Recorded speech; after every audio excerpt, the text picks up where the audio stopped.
The finals versus rematch time Zombie Nico and his green red 4 toughness trampler deck. So, game 1, I think I'm a huge underdog again. So, this hand's not the best, but I won't mulligan it. I would like to draw a Tormenting Voice. Get rid of these bad cards. Super is not the worst. What does he play? He's got Kindy, a Slide Runner. I think I should just go ahead and kill it. But instead I just hold open Sweep Away, hoping that he plays maybe a second one. He plays an Evolving Wilds, which is slightly annoying, so I choose to just sweep it away. Slow him down. If he wants to shuffle it away, he can. He decides to just play an O2, which I think I'm fine just killing. So I'll just Touch of the Void that. He's got another. So here's a little awkward with my Arc Lightning. I have to do it for the full 3 here just to kill his guy. But that's fine. He cracks anyway. He needs the mana anyway, so his guy's going to die. He's got a bunch of mana now. He's got a 3/4. So I can finally cast a Treasure Cruise. And if I just had like Boulder Salvos or Bathe in Dragonfires in my main deck, like, I could never lose to this deck. That Orion Path is kind of whatever. Revealing Cinder Hellion. Alright, that card's big.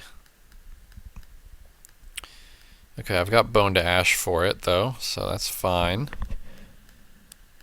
So here he attacks and I just take it instead of sweeping it away because I don't want Cinder Hellion to get me. Instead of playing Cinder Hellion, he plays Tormenting Voice, getting rid of a land, and then passes the turn back. I'm fine with that. It just lets me Chandra's Fury, because I have another Treasure Cruise, so I just want to play it. So here I have both plays available. I can Sweep Away and Bone to Ash, so... Ooh, what am I doing? That was a misplay.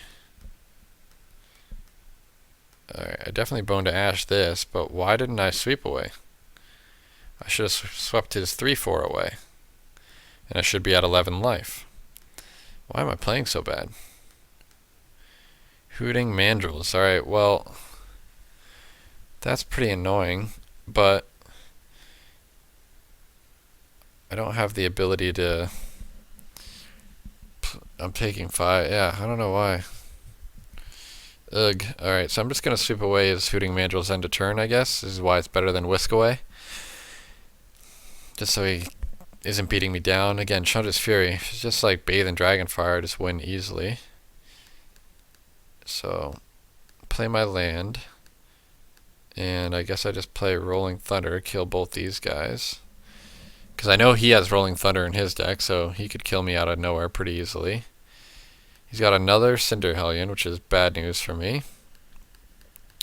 So now I have to get rid of that negate. Spell Shovel's awful in this situation, so now I have to Treasure Cruise. And I draw Pyrotechnics. Alright, I'm fine with that. It's a way to kill his guy at least. He's still got a Hooting Mandrills in there somewhere. Sabertooth guy is easy to kill. And then Hooters, okay. I'm drawing so many cards, but nothing super relevant. So I get rid of a land. Alright, I hit Fiery Impulse. I'll play that, I guess, after Treasure Cruising. I should have Fiery Impulse first. Okay, so I only have 5 mana though, so I guess I can Fiery Impulse this 4/2 and then hold open Bone to Ash and go to 3 life. Which again, I should have 3 more life. And then I have to fade Rolling Thunder. So here I gain a life. I hold open Bone to Ash and Sarkhan's Rage. I guess I have to Sarkhan's Rage. It's 4/4. Which is really bad. So on upkeep I go for it. Just in case he has like, I don't know, in case he would draw some sort of weird pump spell. He could easily be playing Titanic Growth or something. And I guess I'd end a turn trying to fury him. So it's kind of a race now. So I get rid of Spell Shrivel with Tormenting Voice because it's awful. And gain Lifeland. So I'm still just dead to Rolling Thunder. I don't have my negate. I think I already shipped my negate. Yep, I already got rid of my negate. So the Spell Shrivel, if it was a cancel, would just be so much better. I should actually consider that, just turning the Spell Shrivel into a cancel. And the Outrider is annoying that I have to counter it with Bone to Ash because it would die to so many more removable spells in red more easily. And I hit a land, which is unfortunate. And here, he does allow me to get value off my Spell Shrivel though, so I do get to counter a creature at least. And he signals that he has Hooting Mandrills in hand, but he couldn't cast it. So again, it stinks that my Fiery Impulse, again, can't kill the Hooting Mandrills. But I can combine it with this Touch of the Void. Looks like he doesn't want to play into it here, so might as well just keep on treasure cruising. And now I'm building up some burn, so he's effectively at 7 life. So I might as well just cast these Touches of the Void because I do have Rolling Thunder as an out too. So I want to be able to draw that. And if he draws any creatures or Strider Harness, I can kill him with Fiery Impulse. And it looks like he has Rolling Thunder, immediately when it's relevant. And he even gets to play around Spell Shrivel by leaving 4 mana open. So if I just had Negate, I'm probably fine. I guess if I gained those 3 life and played correctly earlier, I'm still dead in this spot. I can't draw more cards, but pretty absurd how bad this matchup is game 1 though. How I can, draw 17 more cards than I'm in, not have enough relevant cards in my deck or hand. But yeah, that's the way it goes some of these games. So on to game 2. Game 2 should be much easier because I have Ruin Processors, which he can't really do too much about. Also get to bring in the Stone Furies, which can kill the big dudes.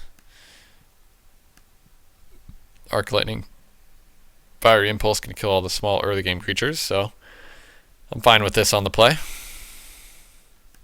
Drawing land is fine. He plays Slide Runner, which I think is a worthy target to just kill right away.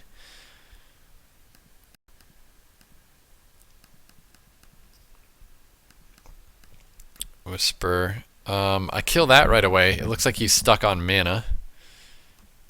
So I just kill that right away. Hopefully gonna buy some time here. Hopefully he plays something so that I can Treasure Cruise. I just really want to Treasure Cruise here. I decide to Arc Lightning him to the face, just so that I can guarantee that I can Treasure Cruise next turn. And he plays Strider Harness, which I don't have the negate for, so I'm totally fine with it. Turns out I could have saved that Arc Lightning, but I just tap out, leave spells in my graveyard, and I draw 3 land and another land. How is that possible? So unlucky. So yeah. Draw the worst possibles. And he draws a 4/2. At least he didn't make it. Jeez, and another land. That's 5 land in a row. So I have to kill this guy immediately. And now he can give like anything haste, and he has must have all gas in hand. And he's got another one. Here I don't Stone Fury it because I could draw like Fiery Impulse to kill it. Claustrophobia, okay. I figure I should take a hit here. Because Arc Lightning or Fiery Impulse or something should be able to deal with this guy. Yeah, there we go. So when he goes to make this guy haste, then I should use Stone Fury on it. That'll save some damage. But I have to take 4 here. Alright, Treasure Cruise is a great draw. Let's see what we draw. Alright, land, Bone Dash, Sweep Away. Alright, that's totally fine. I get to... Evolving Wilds is a good land too, because I get to thin my deck out. So, he's got a 3/4, which I'm totally fine just nugging with the Bone Dash. It's gonna let him hit me with Hooting Mandrills, potentially, but no, he does not have Hooting Mandrills. And I draw Rune Processor, which is great. So I play the Rune Processor. The problem is I haven't Touch of the Voided or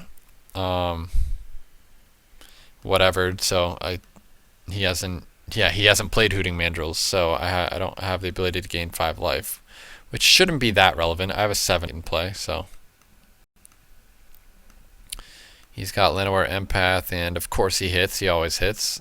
Now he hits Hooting Mandrills. And he plays another Llanowar Empath, and he hits Vestige of Emrakul. Okay. Okay, draw another land. This is getting to be a little absurd. I have 12, 14 lands to his 8. 9, counting the Evolving Wilds, I guess. So he's just like vomiting his hand into play. I draw another land. Kind of unbelievable. So he should pretty much just be attacking with everything here. If he attacks with everything, he pushes through 7 damage, which is enough of a clock to just kill me in 2 swings. So he should attack with everything, but he attacks with nothing. And I draw another land. How is this even possible? I don't even put this many lands into my deck, right? I thought I had 12 lands in my deck. How can I draw more? What is going on? Oh my gosh. Alright, so he makes another guy, gives it haste, and now he's finally ready to just bring the beats. So I couldn't just draw, anything relevant. I have a Sweep Away for his Hooters. Puts me to 4.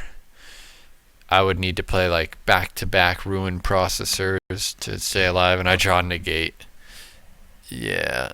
I think I left 1 Negate in the main, and Negate is really bad against him. He just kills Strider Harness, but I figure Strider Harness is a really good card against me, so I really would like to potentially stop it. Otherwise, I have no outs to it, but this is absurd. Just 10, 14, 15, 16 with Evolving Wilds times 2. I drew through half of my deck.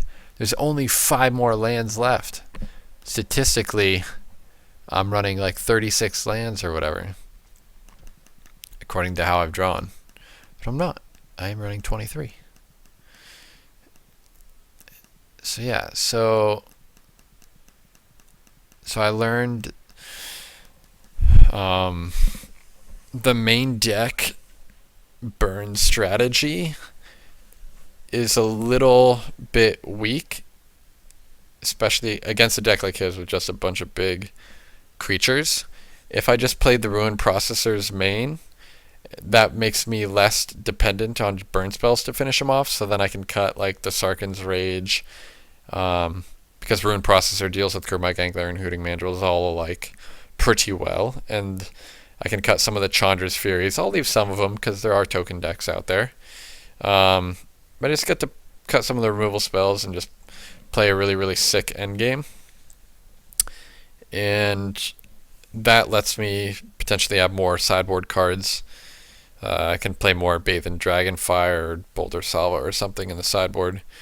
So, I lost this match maybe because I got flooded, but a lot of it was not the best decision making in building the deck. I don't think I've played against a green-red deck with a bunch of 4 toughness and 4 power or better beaters in a while, so I wasn't necessarily prepared for it. And to be fair, Zombie did play this deck the next day at MPDC and went 1-2, and I just don't think the deck is good. It just is a aggro deck that's very susceptible to control decks can prey on it pretty easily if they just have a different suite of removal. My red removal in this deck was for small creatures and tokens, not big creatures. But black decks play Grasp of Darkness, Oblivion Strike, Complete Disregard are all pretty good against this deck. While Complete Disregard and Reef Soul misses on some things, they still have Debilitating Injury or whatever, to kill all the relevant threats, and then they have their own threats and card advantage and whatnot.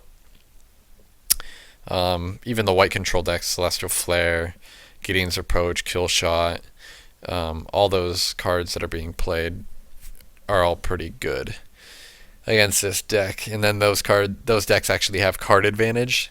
They play almost exclusively all those decks play card advantage, like either Vulture Saving or Treasure Cruise or something like that, where this does get Tormenting Voice, but I guess Llanowar Empath proved its merit too. It created a creature and it basically drew a card. So actually I really like Llanowar Empath. He used it to good effect. But the other creatures don't really create value, and they're not the biggest creatures in the format, like Gurmag Angler decks are just bigger. So yeah, a little unfortunate, but I guess I was bound to lose one of these times to a little bit of variance in deck choice. I could have played Sultai Grind again, so I think it's easily the best deck. But I figured I was bored of it, and I didn't really want to make another video series of it, so wanted to test this out, see if it had some merit, and I think it does. I just think it needs to, against some matchups, play Rune Processor main. Against some matchups, have different suite of removal ready. But ultimately, I think I like the black removal better because it doesn't care about the creature's toughness like the red removal does. So that's it. If you guys have any questions or anything, feel free to comment and ask away. Thanks for watching.